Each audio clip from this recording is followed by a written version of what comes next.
Welcome to our channel. Today we how to activate your UnitedHealthcare account. Easy tutorial step by step clearly. To activate your UnitedHealthcare account, begin by visiting the UnitedHealthcare website.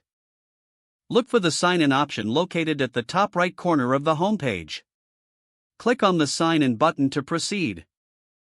If you're a new user, select the Create Account link. You will be directed to the account creation page.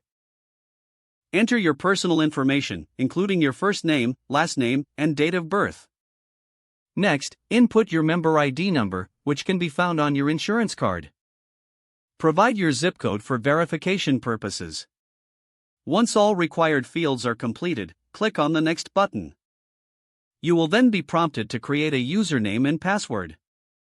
Choose a unique username that you can easily remember. Ensure your password meets the security requirements outlined on the page. After creating your username and password, click Continue. You may be asked to verify your identity through security questions or authenticate. Follow the on-screen instructions to complete the verification process. Once your identity is confirmed, you'll receive a confirmation message. Congratulations, your UnitedHealthcare account is now activated. You can log in anytime using your username and password. Explore the website to familiarize yourself with the features available to you. If the page does not load, refresh the browser or try again in a private or incognito window. Make sure you are using the correct email address, then retype it carefully to avoid small typos.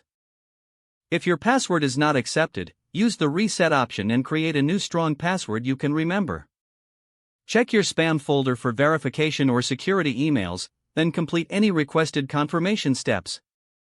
Enable two-factor authentication if available to improve account security and reduce unauthorized access risk.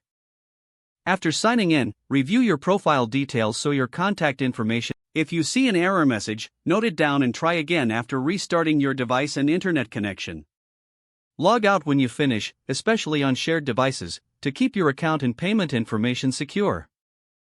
If the page does not load, refresh the browser or try again in a private or incognito window. Make sure you are using the correct email address, then retype it carefully to avoid small typos. Don't forget to like this video and subscribe to our channel for more step-by-step tech guides.